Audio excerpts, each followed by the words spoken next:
Hello viewers, कैसे हैं आप सब लोग। स्वागत है आपका मेरे YouTube channel study with doctor Pawan Oberoi पर। मैं डॉक्टर पवन ओबराय डिस्कस कर रहा हूं। देखिए, आपसे जो पूरे उत्तर प्रदेश में पेपर है आपका फूड न्यूट्रिशन एंड हाइजीन, और एमसीक्यू सीरीज में ही होना है लगभग सभी यूनिवर्सिटीज में।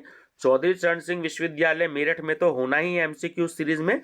बाकी आप और कहीं के भी स्टूडेंट्स हैं तो अपने टीचर से पता कर सकते हैं कि ये पेपर एमसीक्यू सीरीज में है या नहीं, क्योंकि ये paper BA, BCom, BSc agriculture, जितने भी यूजीए कोर्सेज हैं, जिन बच्चों ने रेगुलर में एडमिशन ले रखा है, तो उनके लिए ये सभी यूनिवर्सिटीज़ में ये सभी को पेपर देना है।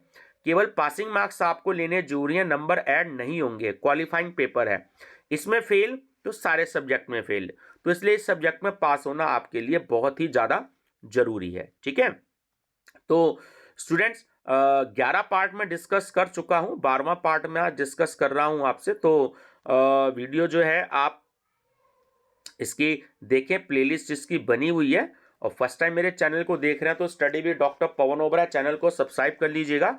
तो इसमें बहुत सारे आपको कंपटीशन के क्वेश्चंस मिलेंगे। 1,50,000 से ज़्यादा मैं पिछले एक साल 3 महीने में मैं डिस्कस कर चुका हूं आपसे एमसीक्यू। लगभग 15 महीने होने वाले हैं, तो आप बहुत सारे कंपटीशन से रिलेटेड क्वेश्चंस भी इसमें जीके के और करंट अफेयर्स के देख सकते हैं, भारतीय संस्कृति के देख सकते हैं, और सीसीएस यूनिवर्सिटी के तो जनरल अवेयरनेस के सारे पेपर सॉल्व हैं, स्पोर्ट्स एंड फिजिकल एजुकेशन की भी। तो कंपटीशन के पर्पज से भी मेरा चैनल आपके लिए बहुत ही उपयोगी साबित होगा। ठीक है, प्रयास आप करिए, मैं आपके साथ में हूँ।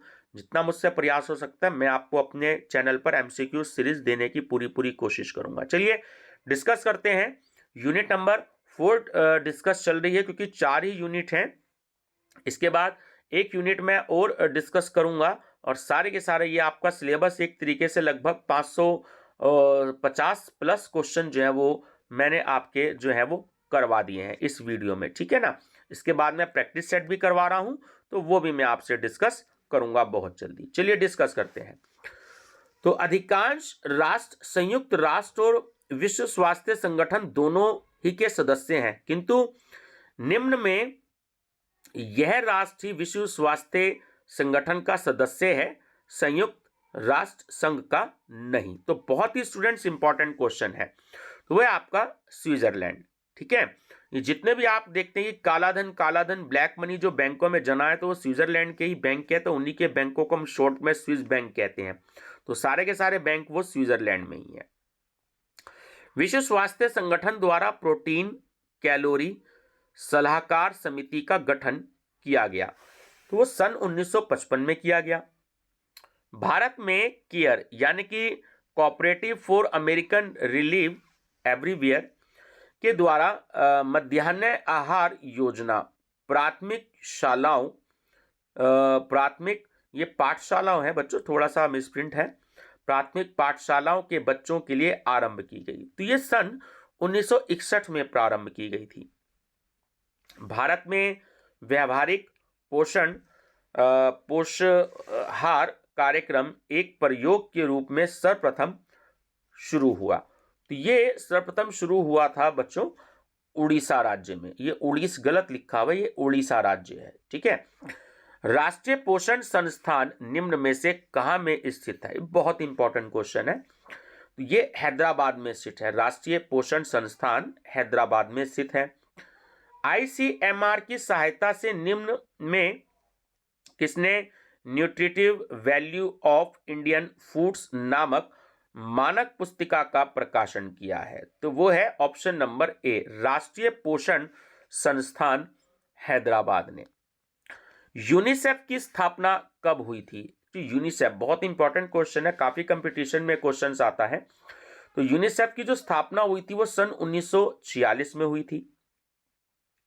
भारत में यूनिसेफ कब से कार्य कर रहा है? तो वो कर रहा है मई 1949 से। ये भी बहुत इंपॉर्टेंट है आपका, मई 1949 से। आहार एवं कृषि संगठन, ठीक है, FAO, food and agriculture organisation की स्थापना किस सन में हुई? तो ये अक्टूबर 1945 में हुई थी, ध्यान रखेंगे।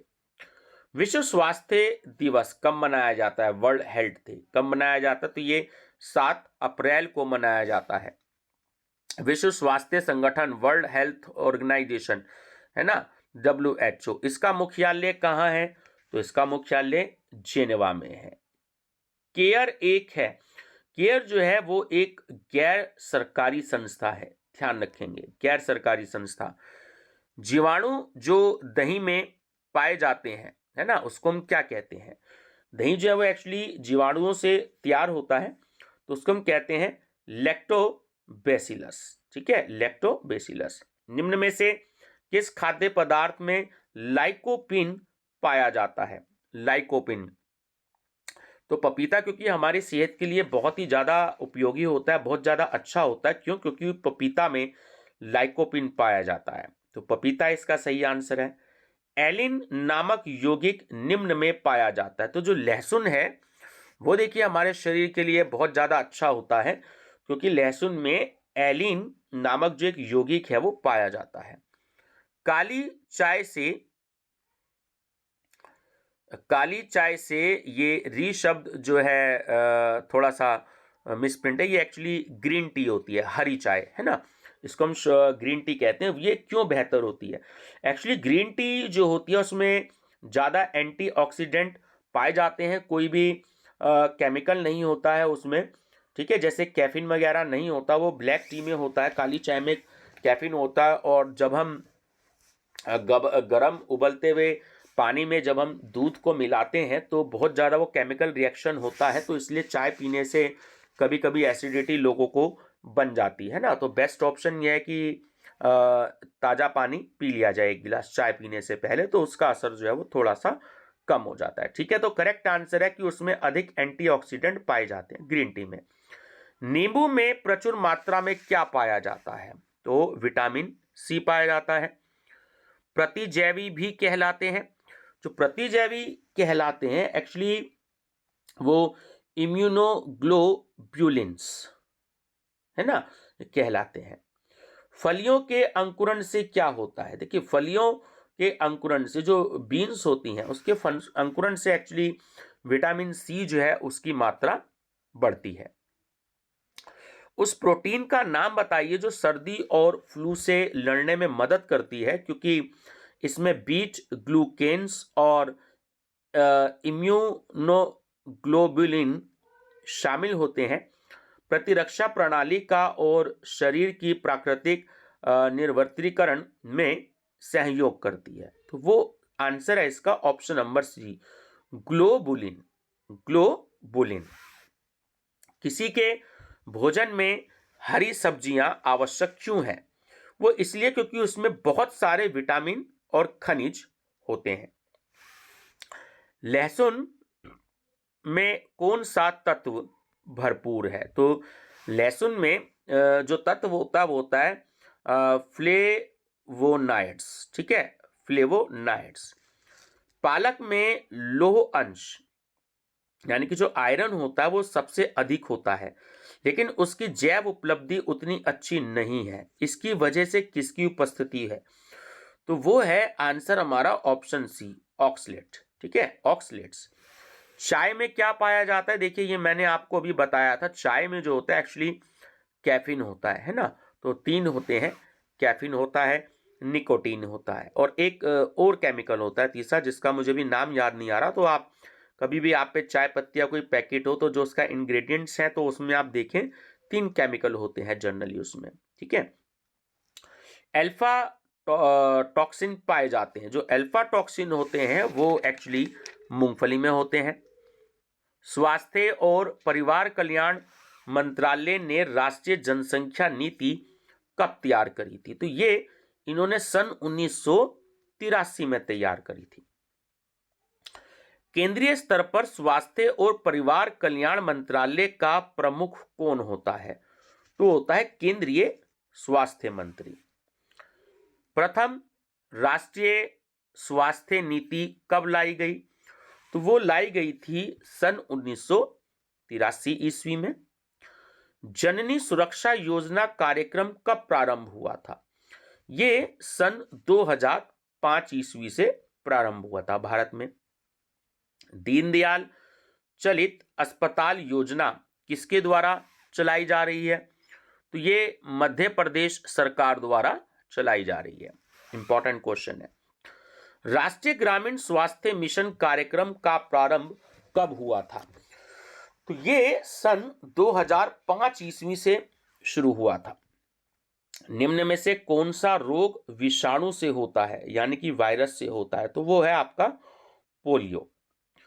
कैप्सूल का आवरण बना होता है। देखिए कैप्सूल, हम अक्सर दवाई खाते हैं ना, तो वो कैप्सूल की बनी होती है। एक्चुअली वो प्लास्टिक की फॉर्म में होता है, बल्कि वो प्लास्टिक नहीं होता, वो एक्चुअली स्टार्च से बना होता है। स्टार्च यानी जब हम चावल को उबालते हैं, उबालने के बाद जो उसका ऊपर का पानी होता है, जो झाग झाग बन जाता है, तो हम उसको एक्चुअली फेंक देते हैं, है ना, जिससे जो मोटे लोग होते हैं तो चावल उन्हें जो है वो बहुत ज़्यादा नुकसान ना करे। तो वो जो स्टार्च होता है उसी से जो है कैप्सूल बने होते हैं, जिसके अंदर दवाई होती है। ठीक है, ध्यान रखेंगे। इनमें से कौन सी शर्करा ऊर्जा प्रदान करती है? तो सही आंसर है ग्लूकोज। चलिए नेक्स्ट है, इनमें से कौन सा भोजन का अनिवार्य तत्व है? कार्बोहाइड्रेट पहले नंबर पे आता है, दूसरे नंबर पे वसा आता है। शहद में मुख्यतः इनमें से पाया जाता है। शहद में जो है वो कार्बोहाइड्रेट पाया जाता है। निम्नलिखित में से सर्वाधिक ऊर्जा कौन प्रदान करता है? कार्बोहाइड्रेट जो वो सर्वाधिक ऊर्जा प्रदान करती है। लंबे समय तक कठोर शारीरिक कार्य करने के पश्चात मांसपेशियों में थकान अनुभव होने के इसमें से मुख्य कारण क्या है? वो होता है कि जो हमारे शरीर में ग्लूकोज होता है उसका अवक्षय हो जाता है, यानी कि वो कम होने लगता है।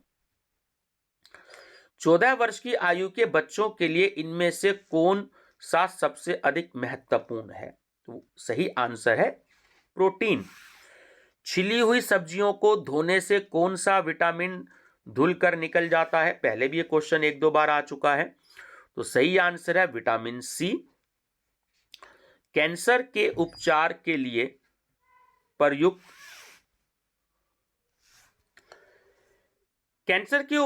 लिए प्रयुक्त रेडियो आइसोटोप इनमें से कौन सा है ना? देखिए क्वेश्चन में कई बार आया है। यह CO60 कोबाल्ट। ठीक है। ईसीजी इनमें से क्या है? यानी कि आपसे ईसीजी का पूरा नाम पूछ रहा है। जिनको हार्ट की प्रॉब्लम हो जाती है तो डॉक्टर उनके ईसीजी कराते हैं, हार्ट से रिलेटेड होता है, ध्यान रखिएगा। पूरा नाम होता है इलेक्ट्रोकार्डियोग्राफ। ठीक है, ध्यान रखिएगा। घात करो और छिप जाओ के नाम से विख्यात विषाणु इनमें से कौन सा है? देखिए ये भी बहुत इंपॉर्टेंट क्वेश्चन है। तो सही आंसर है उसका वो है RSV विषाणु। ठीक है, RSV विषाणु।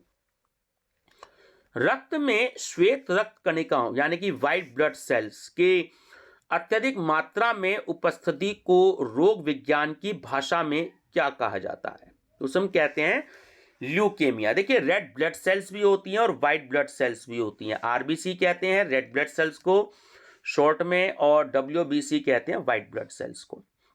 मानव शरीर में रक्त का थक्का इनमें से किस विटामिन से बनता है? तो सही आंसर है विटामिन के।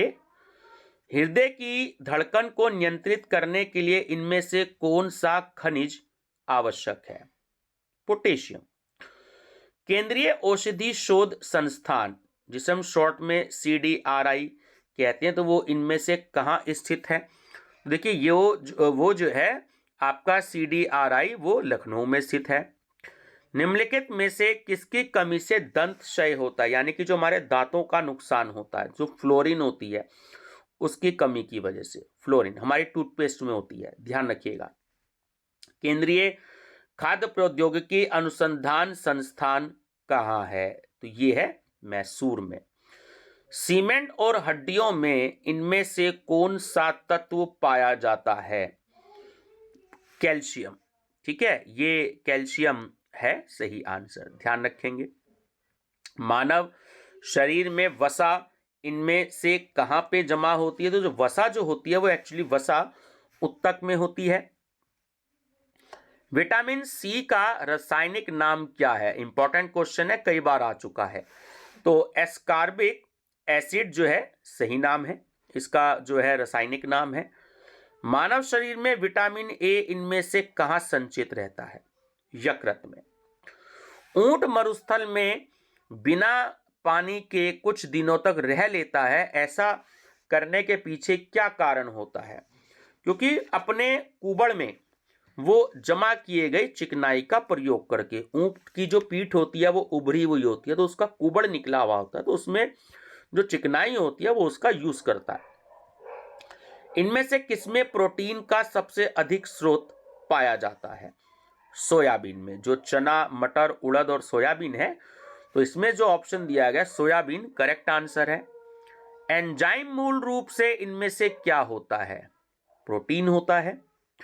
इनमें से कौन सा विटामिन वसा में घुलनशील नहीं होता? Vitamin B.